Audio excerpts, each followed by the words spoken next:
Welcome to A1 TV Telugu news. నేను భువన. ఇవాల్టి bulletin చూద్దాం. ముఖ్యమంత్రి రేవంత్ రెడ్డి సంచలన వ్యాఖ్యలు చేశారు. 2018లో అప్పటి సీఎం కేసీఆర్ తీసుకువచ్చిన రిజర్వేషన్ల చట్టమే ఈ రోజు బీసీ బిల్లుకు అడ్డంకిగా మారిందని, 50% రిజర్వేషన్లను మించరాదనే నిబంధన వల్లే సమస్యలు తలెత్తుతున్నాయని చెప్పారు. వెనుకబడిన వర్గాల అభ్యున్నతే ప్రభుత్వ లక్ష్యమని స్పష్టం చేశారు. బీసీలకు న్యాయం చేయడంలో తమ ప్రభుత్వం ఎలాంటి వెనుకంజ వేయదని అన్నారు. కేసీఆర్ చేసిన చట్టం ఇప్పుడు బీసీ బిల్లుపై అడ్డుగా నిలుస్తున్నదని తీవ్ర విమర్శలు గుప్పించారు. 2018లో పంచాయతీరాజ్ యాక్ట్ను తీసుకొచ్చింది. వారు చేసిన చట్టం తెలంగాణ రాష్ట్రంలో 50% మించి ఎవ్వరికి రిజర్వేషన్లు ఇవ్వకుండా పక్కడబందిగా 50% మించకుండా 2018లో పంచాయతీరాజ్ యాక్ట్ను చంద్రశేఖరరావు గారు తీసుకొచ్చి చట్టం చేసిండు. ఇవాళ చట్టమే మనకు అడ్డంకిగా మారింది. స్థానిక సంస్థల్లో కానీ ఈరోజు స్థానిక సంస్థల్లో రిజర్వేషన్లు ఇవ్వాలి అని అంటే, నోటిఫికేషన్ ఇవ్వాలి అంటే 2018లో ఆనాటి ప్రభుత్వం చేసిన పంచాయతీరాజ్ యాక్ట్ ఈరోజు అడ్డంకిగా మారింది. దాన్ని కూడా తక్షణమే కోర్టు ఆదేశాలు ఇచ్చింది. సెప్టెంబర్ 30 లోపల మీరు స్థానిక సంస్థల ఎన్నికలను నిర్వహించండి అని. మరి అత్యవసరంగా ఎన్నికలను నిర్వహించాలంటే ఈ చట్టం అడ్డంకిగా మారిందని, శాసనసభకు సమయం ఉందని మంత్రివర్గ సమావేశాన్ని ఏర్పాటు చేసి ఆర్డినెన్స్ తీసుకొచ్చి ఆ 50% అడ్డంకిని తొలగించండి అని ఆర్డినెన్స్ పాస్ చేసినాం. ఆ ఆర్డినెన్స్ కూడా గవర్నర్ గారి దగ్గరికి వెళ్ళింది. గవర్నర్ గారు అది కూడా ఆమోదించకుండా రాష్ట్రపతి గారికి పంపించారు. ఇవాళ విద్యా ఉద్యోగ అవకాశాలలో 42% రిజర్వేషన్, స్థానిక సంస్థల్లో 42% రిజర్వేషన్ బలైన వర్గాలకు ఇచ్చే బిల్లులు రాష్ట్రపతి గారి దగ్గరనే ఉన్నాయి. చంద్రశేఖరరావు గారు తెచ్చిన చట్టం ఈరోజు 50% లోపలనే రిజర్వేషన్లు ఉండాలని ఏదైతే చేసిండో దాన్ని తొలగించడానికి చేసిన ఆర్డినెన్స్ కూడా ఈరోజు కేంద్ర ప్రభుత్వం దగ్గర, రాష్ట్రపతి గారి దగ్గర చిక్కుకున్నాయి. ఇవాళ మేము వాటి గురించి మాట్లాడి, వాటి గురించి చర్చించి, ఇక వీళ్ళు వినడం లేదు, వీళ్ళతోని కొట్లాడాల్సిందే అని ఢిల్లీ జంతర్ మంతర్ దగ్గర పెద్ద ఎత్తున ధర్నా చేసినాం. చంద్రశేఖరరావు గారు నేషనల్ ఫిల్మ్ అవార్డులకు ఎంపికైన తెలుగు చిత్ర యూనిట్లను ముఖ్యమంత్రి రేవంత్ రెడ్డి సత్కరించారు. ఆయన తన కార్యాలయంలో భగవత్ కేసరి దర్శకుడు అనిల్ రావిపూడి, దర్శకుడు సాయి రాజేష్ తదితరులను శాల్వాలతో సత్కరించి అభినందనలు తెలిపారు. జాతీయ స్థాయిలో తెలుగు సినీ పరిశ్రమ ప్రతిష్ట పెంచినందుకు ప్రశంసలు కురిపించారు. రాష్ట్ర ప్రభుత్వం కళాకారుల ప్రోత్సాహానికి ఎల్లప్పుడూ అండుగా ఉంటుందని తెలిపారు. తెలుగు సినిమాలు దేశవ్యాప్తంగా పేరు తెచ్చుకోవడం గర్వకారణమని ముఖ్యమంత్రి అన్నారు.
ఆముదాల వలస నియోజకవర్గానికి చెందిన కేజీబీవీ ప్రిన్సిపల్ సౌమ్య చేసిన లైంగిక వేధింపుల ఆరోపణలు రాజకీయంగా సంచలనం రేపాయి. ప్రస్తుత ఎమ్మెల్యే కూన రవికుమార్ తనను రాత్రి వేళల్లో ఇంటికి పిలిపించి వీడియో కాల్స్ చేస్తూ మానసికంగా, శారీరకంగా వేధించారని ఆమె వాపోయారు.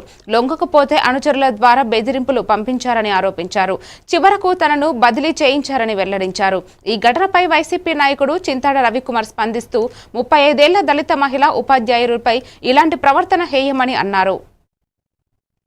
శారీరకంగా వేధిస్తున్నాడు అని చెప్పి ఇంకా తను ఏదైతే కోరుకుంటున్నాడో అది నేను చేయపోయేసరికి తనను తీసుకువెళ్లి కంచిలి కేజీబీవీకి ట్రాన్స్ఫర్ చేశారని, నేనే గాని తను అనుకున్న తను ఏదైతే కోరుకుంటున్నాడో తనకు లొంగిపోయి ఉంటే నేను మళ్ళీ అదే ప్లేస్ లో ఉండేదాన్నని, నేను అలాంటి అమ్మాయిని కాదని, అలా నేను చేసుంటే నాకు ఈ వేధింపులేవి ఉండేవి కాదని చెప్పేసి ఆవిడ క్లియర్ గా అనేక మీడియా సమావేశాల్లో చెప్పడం జరిగింది. ఈ 2-3 రోజులు మీరందరూ చూశారు. నేను ఒక్కటే సూటిగా ప్రశ్నిస్తున్నాను ఆయన కోన రవికుమార్ గారిని. ఆవిడ ఏదో కుటుంబ సమస్యలతో ఒంటరిగా ఉంది. ఒంటరి మహిళ, దళిత మహిళ, 33 సంవత్సరాలు ఏజ్ ఉన్న ఆవిడ. నీ కూతురు వయసు, నీకు 57 సంవత్సరాలు, 57-58 సంవత్సరాలు. నీ కూతురు వయసు ఉన్న ఆవిడతో ఇలా ప్రవర్తించడం ఇది సబబేనా? ఇది మంచి చర్యనా? ఆవిడ రాత్రి 10-10:30 వరకు మీ ఆఫీసులో ఉంచి రివ్యూలు ఏంటండి? లేడీస్ ని, ఉద్యోగుల్ని రాత్రి 10-10:30 వరకు ఉంచి రివ్యూలా? రాత్రి మీద కాల్ చేసి వీడియో కాల్లా? కాళేశ్వరం ప్రాజెక్టుపై మాజీ మంత్రి హరీష్ రావు చేసిన వ్యాఖ్యలపై కాంగ్రెస్ నేత మేడిపల్లి సత్యం స్పందించారు. కాళేశ్వరం ప్రాజెక్టు నిర్మాణంలో 1,00,000 కోట్ల ప్రజాధనం మునిగిపోయిందని హరీష్ రావు అంగీకరించడం సంతోషకరమని అన్నారు. ఇంత పెద్ద ప్రాజెక్టు అవినీతికి కేంద్రం బిందువుగా మారిందని ప్రజలు బలంగా భావిస్తున్నారని పేర్కొన్నారు. ప్రాజెక్టు నిర్మాణంలో పారదర్శకత లేకపోవడంతోనే ఇంతటి నష్టం జరిగిందని మండిపడ్డారు. కాళేశ్వరం లోపాల కారణంగా రైతులు నష్టపోయారని, దీనికి బాధ్యత ఎవరిదన్నది స్పష్టంగా బయటపడుతోందని అన్నారు. చేసిన తప్పు ఒప్పుకున్నందుకు హరీష్ రావు గారిని చూసి తెలంగాణ ప్రజలు కొంత జాలి చూపిస్తున్నారు. హరీష్ రావు గారు చెప్తారు, ఎల్లంపల్లి నుంచి గేట్లు ఎత్తేసి నీటిని సముద్రంలోకి వదిలేస్తున్నారు, ఇది క్రిమినల్ నెగ్లిజెన్సీ కాదా అని చెప్పి నేను హరీష్ రావు గారు ప్రశ్నించారు. ఎల్లంపల్లి నుంచి నీళ్లు వదిలితే మరి సముద్రంలోకి ఎందుకు పోతున్నాయి? ఎల్లంపల్లికి ఆ రోజు మీరు దిగువన కట్టిన కాళేశ్వరం ప్రాజెక్టు బ్యారేజీలన్నీ ఏమైపోయినాయి? అవి నీళ్లు ఆపేటందుకు ఎందుకు పనికి రాకుండా పోయినాయి? ఆ రోజు అత్యంత నాసిరకంగా కుంగిపోయే విధంగా కట్టినది ప్రభుత్వం ఎవరు? అటువంటి గాలి మేడలు, గోదావరి నీళ్ల మీద కుంగిపోయే బ్యారేజీలు కట్టిన అవినీతి చరిత్ర కేసీఆర్ గారిది, హరీష్ రావుది కాదా అని నేను ప్రశ్నిస్తున్నా. ప్రజలకు ఈ రోజైనా నిజం తెలిసింది. ఎల్లంపల్లి గేట్లు ఎత్తి నీళ్లు వదిలితే సుందిల్లా, అన్నారం, అక్కడి నుంచి నీళ్లు వదిలితే మేడిగడ్డ బ్యారేజీ, ఇవన్నీ పనికి. కృష్ణా జిల్లా గన్నవరం మండలానికి చెందిన యశ్వంత్ మెక్సికోలో సాఫ్ట్వేర్ ఇంజనీర్ గా పనిచేస్తున్నారు. ఆరోగ్య సమస్యతో ఆసుపత్రికి వెళ్లిన సందర్భంలో ఓ మహిళా వైద్యురాలిని కలిశారు. ఆ పరిచయం క్రమంగా స్నేహంగా చివరికి ప్రేమగా మారింది. ఇరు కుటుంబాలను ఒప్పించి భారతీయ సాంప్రదాయ పద్ధతిలో వివాహం జరిగింది. గ్రామస్తులు, బంధువులు ఈ వివాహానికి హాజరై ఆశీర్వదించారు. అంతర్జాతీయ స్థాయిలో 2 సంస్కృతులు కలిసి ఈ పెళ్లిని విశేషంగా నిలిచింది. యశ్వంత్ తన భార్య జీవితాంతం కలిసి ఉండాలని పెద్దలు శుభాకాంక్షలు తెలిపారు.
బీసీ రిజర్వేషన్ల సాధన కోసం సర్దార్ సార్వాయి పాపన్న గౌడ్ స్ఫూర్తితో పోరాడాలని కాంగ్రెస్ నేత పొన్నం ప్రభాకర్ పిలుపునిచ్చారు. తెలంగాణలో వెనుకబడిన వర్గాలకు న్యాయం చేయడమే తన పార్టీ లక్ష్యమని ఆయన అన్నారు. పాపన్న వీరత్వం, త్యాగాలను గుర్తు చేస్తూ బహుజన రాజ్యం కోసం ఆయన చేసిన పోరాటం ఎప్పటికీ స్ఫూర్తిదాయకమని పేర్కొన్నారు. రాష్ట్రంలో బీసీ వర్గాల సాధికారతకు కృషి చేస్తామని హామీ ఇచ్చారు. పాపన్న వంటి వీరులను స్మరించుకుంటూ రిజర్వేషన్ల కోసం పోరాటాన్ని మరింత ఉధృతం చేయాలని ఆయన సూచించారు.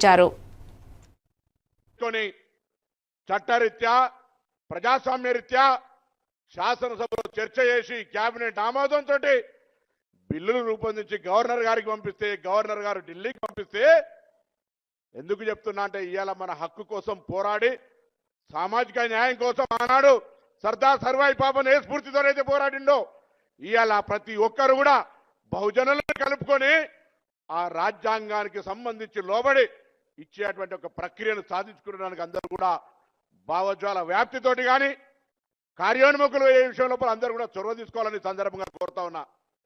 ఈరోజు ఈ యొక్క 42% ఒక రాజకీయాలకు మాత్రమే అనుకుంటా ఉన్నారు. దయచేసి విద్యా ఉద్యోగాల్లో అనేక రకాలుగా జీవితాలు బాగుపడతాయి. నిన్ననే గౌరవ ముఖ్యమంత్రి గారు ఉస్మానియా యూనివర్సిటీ వైస్ ఛాన్సలర్ వస్తే చెప్తా ఉన్నారు, ఇవాళ మనం భూములు వంచాలంటే భూములు, డబ్బులు వంచాలంటే డబ్బులు, సంక్షేమ. రాష్ట్ర వ్యాప్తంగా సర్దార్ సార్వాయి పాపన్న గౌడ్ జయంతి వేడుకలు వైభవంగా జరిగాయి. నేతలు విగ్రహాలకు పూలమాలలు వేసి నివాళులు అర్పించారు. పాపన్న మొగులులను ఎదిరించి బహుజన రాజ్యం సాధించిన వీరుడు అని కొనియాడారు. ప్రభుత్వం విగ్రహ స్థాపనకు ముందుకు రావడాన్ని బీఆర్ఎస్ నేత శ్రీనివాస్ గౌడ్ స్వాగతించారు. స్మృతివనం, గ్రంథాలయం ఏర్పాటు చేయాలని ఆయన డిమాండ్ చేశారు. బీజేపీ నేత రామచంద్రరావు కూడా పాపన్న స్ఫూర్తితో ముందుకు సాగాలని పిలుపునిచ్చారు. పాపన్న త్యాగాలు, పోరాటాలు కొత్త తరాలకు ప్రేరణ అని రెండు పార్టీల నేతలు గుర్తు చేశారు. ఏర్పాటు చేయాలని చెప్పి గతంలోనే మేము జీవో విడుదల చేయడం జరిగింది.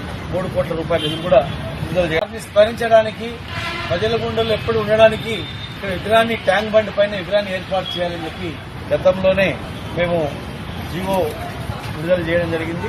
3 కోట్ల రూపాయలు ఇది కూడా విడుదల చేయడం జరిగింది. ఎలక్షన్ కోడ్ వచ్చిన కారణంగా చేయలేకపోయాం. ట్యాంక్ బండ్ స్టార్టింగ్ లోనే దాదాపు 2000 గజాలలో స్మృతివనంతో పాటుగా ఒక లైబ్రరీ ఇవన్నీ ఏర్పాటు చేయాలని చెప్పి మరి ఒక పగడ్బందీగా ఒక పెద్ద అద్భుతంగా ఒక ప్లాన్ కూడా చేయడం జరిగింది. మరి ఇప్పుడు ఇక్కడ చూస్తే ప్లేస్ దాదాపు ఒక 400-500 గజాలు మాత్రం 300-400 గజాలు మాత్రమే ఉంది. మరి ఇది స్మృతివనానికి తెలంగాణలో కులగణన సర్వే నిర్వహించడం చారిత్రాత్మక నిర్ణయమని టీపీసీసీ అధ్యక్షుడు బొమ్మ మహేష్ కుమార్ గౌడ్ అన్నారు. వెనుకబడిన వర్గాల వాస్తవ స్థితిని అంచనా వేసి వారికి తగిన హక్కులు కల్పించేందుకు ఈ సర్వే దోహదపడుతుందని చెప్పారు. కులగణన ద్వారా సమగ్ర డేటా లభించడం వల్ల భవిష్యత్తులో సమాన హక్కుల కోసం బలమైన విధానాలు అమలు చేయవచ్చునని పేర్కొన్నారు. బీసీ, ఎస్సీ, ఎస్టీ వర్గాల అభ్యున్నతే రాష్ట్ర అభివృద్ధికి దోహదమని స్పష్టం చేశారు. సీఎం రేవంత్ తీసుకున్న ఈ నిర్ణయం ప్రజల కోసం చరిత్ర సృష్టించిందని అన్నారు. రాహుల్ గాంధీ గారు ఒక నినాదాన్ని తీసుకుని బయలుదేరినాడు. భారత్ జోడో యాత్ర సందర్భంగా ఈ దేశాన్ని సమూలంగా చదవగలిగి ఎవరు ఈ దేశంలో ఎంత నిష్పత్తి ప్రకారం ఉంటే అంత వాటా రావాలనేటువంటి నినాదం, జిస్కి జితని ఆబాదీ ఉస్కి నీతిని భాగీదార్ అనే నినాదాన్ని తీసుకున్నది ఇవాళ ఒక మూమెంట్ లాగా మారింది. ఆ మూమెంట్ సాకారం చేసినట్టు మొట్టమొదటి వ్యక్తి ఎవరు అంటే రేవంత్ రెడ్డి గారు. తెలంగాణ రాష్ట్రంలో కుల సర్వే, మిత్రుడు ప్రభాకర్ గారు చెప్పినట్టుగా కుల సర్వే చేయడము, దాన్ని ప్రజెంట్ చేసి అసెంబ్లీలో ప్రవేశపెట్టడం, టేబుల్ చేయడం అనేది ఒక చరిత్రాత్మక నిర్ణయం. ఇది నేను అనట్లే, రాహుల్ గాంధీ గారు తలకొట్టల స్టేడియంలో ఉన్నారు. ముఖ్యమంత్రి గారు కింది స్థాయిలో వ్యక్తిని చూసి చలించాననే మాట నాకు చెప్పినాడు.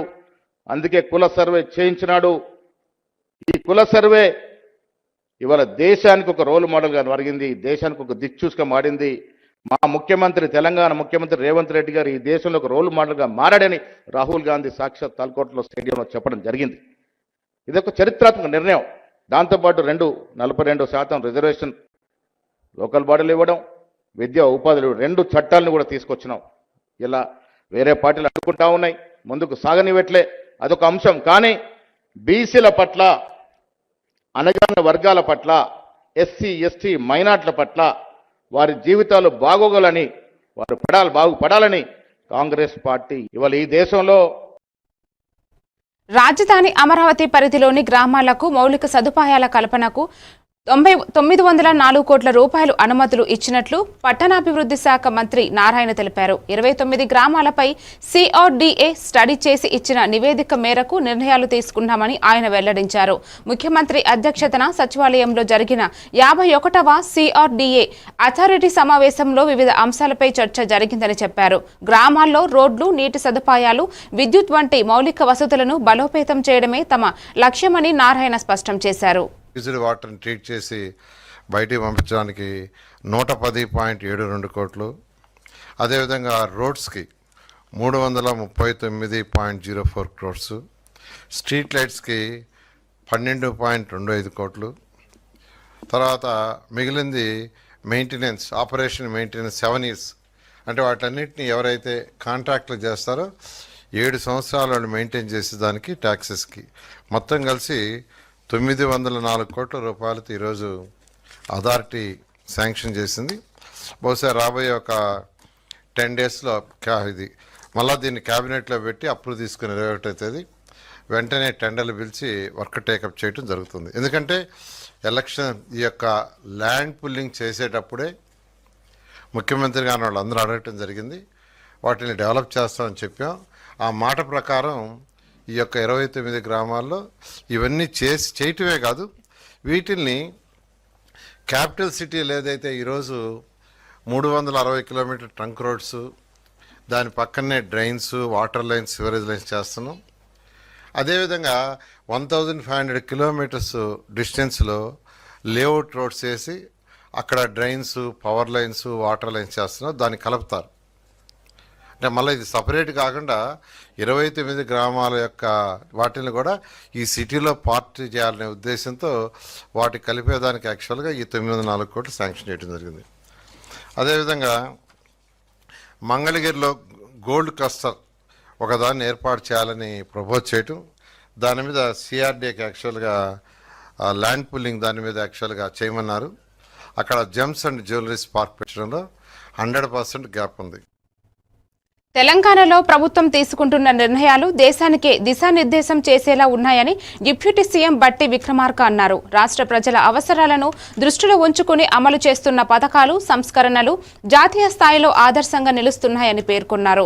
సంక్షేమం, అభివృద్ధి రెండింటినీ సమన్వయం పరుచుకుంటూ రాష్ట్రం ముందుకు సాగుతోందని అన్నారు. తెలంగాణలో అమలవుతున్న విధానాలను అనుసరించేందుకు ఇతర రాష్ట్రాలు కూడా ఆసక్తి చూపుతున్నాయని బట్టి విక్రమార్క వ్యాఖ్యానించారు. ప్రజాప్రభుత్వం పెద్ద ఎత్తున తెలంగాణలో ఒక విప్లవాత్మకమైనటువంటి మార్పులు తీసుకొని వస్తూ ఉంది. ఆ మార్పులు ఏ స్థాయిలో ఉన్నాయనంటే చివరికి భారతదేశానికి కూడా తెలంగాణ రాష్ట్రం తీసుకుంటున్నటువంటి నిర్ణయాలే ఈ భారతదేశానికి దిశ నిర్దేశం చేసేంత స్థాయిలో సామాజిక పరమైనటువంటి నిర్ణయాలు ఈరోజు ఈ రాష్ట్రంలో జరుగుతూ ఉన్నాయి. దానికి నిజంగా బహుజనులందరి తరఫున ఈ రాష్ట్ర ప్రభుత్వానికి, ముఖ్యమంత్రికి, కేబినెట్కి మనమందరం హృదయపూర్వకమైనటువంటి అభినందనలు, కృతజ్ఞతలు కూడా చెప్పాల్సినటువంటి అవసరం ఉందని భావిస్తా ఉన్నాం.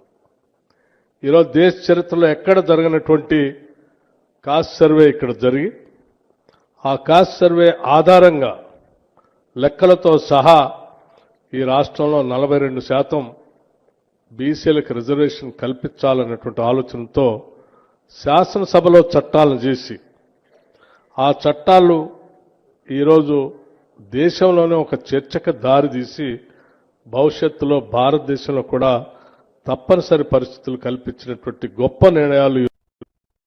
AP biodiversity board chairman Neelayapalem Vijay Kumar YCP నేతలపై తీవ్ర వ్యాఖ్యలు చేశారు. కాగ్ నివేదిక లెక్కలు వారికి అర్థం కాక తారుమారు చేస్తున్నారని మండిపడ్డారు. మాజీ మంత్రి బుగ్గన రాజేంద్రనాథ్ వ్యాఖ్యలు మభ్యపెట్టేవి తప్ప వాస్తవం కాదని అన్నారు. వైసీపీ పాలనలో ఆర్థిక పరిస్థితి బాగుందని చెప్పడం దారుణమని వ్యాఖ్యానించారు. కూటమి ప్రభుత్వంలో జరుగుతున్న అభివృద్ధి రాష్ట్ర ప్రజలు స్పష్టంగా చూస్తున్నారని చెప్పారు. కావచ్చు వైసీపీ చెప్పింది ఏంటి, 4 నెలల్లో అంటే ఈ సంవత్సరం ఏప్రిల్ నుంచి జూలై వరకు మన ఆర్థిక పరిస్థితి ఎలా ఉంది, మనం ఏమైనా తగ్గామా లేకపోతే ఎక్కామా, లేకపోతే వైసీపీ చెప్పేటన్నా వాళ్ళ 2024 కాదు 23 కంటే కూడా మేము తగ్గిపోయినామని సాక్షి రాశారు. సో మామూలు ప్రజలకి చెప్పాల్సిన బాధ్యత మా మీద ఉంది. కాబట్టి ఫస్ట్లో రాష్ట్ర స్వంత ఆదాయం అంటూ ఉంటుంది. అంటే రాష్ట్రం తను సొంతగా సంపాదించుకునేది ఆదాయం 3 రకాలుగా వస్తుంది రాష్ట్రానికి. ఒకటి రాష్ట్ర సొంత ఆదాయం, ఇంకొకటి కేంద్ర ప్రభుత్వం ఇచ్చే గ్రాంట్లు, మూడవది కేంద్ర ప్రభుత్వం ట్యాక్సుల్లో ట్యాక్సులు కలెక్ట్ చేసిన తర్వాత మన బాటాగా ఇచ్చేది. అంటే 3 రాష్ట్రం సొంతంగా సంపాదించుకునేది, కేంద్ర ప్రభుత్వం ఇచ్చే గ్రాంటులు, మూడవది రాష్ట్రం పన్నుల్లో మనకు వచ్చే వాటా, కేంద్ర పన్నుల్లో మనకు వచ్చే వాటా. ఈ 3 రాజేంద్ర గారు ఏం చేశారంటే కేంద్రం ఇచ్చే గ్రాంట్లు ఒక రోజులో రావు, వాళ్ళ దీని ప్రకారం వస్తుంటాయి అన్నమాట. ఈ రాష్ట్ర ఆదాయం ప్రతి 30 రోజులకు ఒకసారి లెక్కేస్తారు, కానీ సెంట్రల్ గ్రాంట్ మాత్రం ఆ టైప్లో రావు. దాని 2 కలిపేసి మాకు జూలైలో 55,000 కోట్లు వచ్చాయి అంటూ చాలా తప్పుడు ఫిగర్లు. ఒక ఆర్థిక మంత్రిగా పనిచేసిన వ్యక్తి మాట్లాడుకోని మాటలవి. ఎందుకంటే చిన్నపిల్లలు కలిసి చేస్తలేవి, షేమ్ అంటారు చూడండి మనం, అట్లా షేమ్ అది. సో సరే, ఆయన ఏం చెప్పాడంటే మాకు 58,000 కోట్లు వచ్చాయండి. రాష్ట్ర వ్యాప్తంగా 840 బార్లతో కొత్త బార్ పాలసీని ప్రభుత్వం ప్రకటించింది. వాటిలో 10% కల్లు గీత కులస్తులకు కేటాయిస్తున్నట్లు ఎక్సైజ్ కమిషనర్ నిశాంత్ కుమార్ తెలిపారు. లైసెన్స్ ఫీజు విషయంలో కూడా ఈసారి సడలింపులు ఇచ్చారు. గతంలో ఉదయం 11 గంటల నుంచి రాత్రి 11 గంటల వరకు బార్లు అనుమతిస్తే ఇప్పుడు ఉదయం 10 నుంచి రాత్రి 12 వరకు కొనసాగేందుకు అనుమతి ఇవ్వనున్నారు. అన్ని కేటగిరీలలో అప్లికేషన్ ఫీజు 5 లక్షలకు నిర్ణయించారని చెప్పారు. లైసెన్స్ ఫీజు 70% నుంచి 50% తగ్గించారని వెల్లడించారు. 28 వరకు ఈ న్యూ లైసెన్సెస్ ఫోర్స్ లో ఉంటాయి. 840 నంబర్ ఆఫ్ బార్స్ రాష్ట్ర వ్యాప్తంగా ఫిక్స్ చేయడం జరిగింది. 840 ఇది కాకుండా మన A4 షాప్స్, రిటైల్ షాప్స్ లో చేసినట్టుగా ఇక్కడ కూడా 10% అదనంగా over and above 840 bars have been reserved for గీత కులాలు. దానికి license fee 50% of open category bars ఉంటుందని గవర్నమెంట్ తెలియపరిచింది. సంవత్సరాల నుంచి బిజినెస్ లో ఉన్న వాళ్ళు కాకుండా ఇంకా new entrepreneurs, new business, new వ్యాపారంలో ఇంట్రెస్ట్ ఉన్న వాళ్ళు, కొత్త వాళ్ళు కూడా అవకాశాలు కల్పించడానికి ఈసారి రెస్టారెంట్ అనే ప్రీ కండిషన్ దీనిలో లేదు to participate in the policy. So ఆ రెస్టారెంట్ లేని మనుషులు కూడా, ఎంటర్ప్రెన్యూర్స్ ఆర్ ఆస్పిరెంట్స్ కూడా దీనిలో పాల్గొవచ్చు. They can apply. License fees this time has been rationalized. 50,000 or below population slab unna ULB latest census data prakaram 35 lakhs license fee. 50,000 above to 5 lakh, up to 5 lakh unna ULBs or areas akkada 55 lakh license fee. And above 5 lakh population ఉన్న areas కి 75 లక్షల licence fee సంవత్సరానికి నియమించడం జరిగింది. It was decided. Last policy, ఇప్పుడు వరకు ఉన్న policy ప్రకారం ఆగస్ట్ మంత్ లో సింగిల్ ఇన్స్టాల్మెంట్ లో పూర్తి యాన్యువల్ లైసెన్స్ ఫీ కట్టాల్సి ఉంటుంది. But this time it has been given 6 instalments. It is across the slab, ఏ పాపులేషన్ స్లాబ్ అయినా సరే 5 lakhs is the application fee. సో ఈ రోజు నుంచి ఓపెన్ కేటగిరీ అప్లికేషన్ స్టార్ట్ అయిపోయి 26 తేదీన 26th ఈవినింగ్ 5 PM కి ఓపెన్ కేటగిరీకి బార్స్ కి అప్లికేషన్స్ క్లోజ్ అవుతాయి. మరిన్ని అప్డేట్స్ తో మళ్ళీ కలుద్దాం. Stay tuned to even TV Telugu news.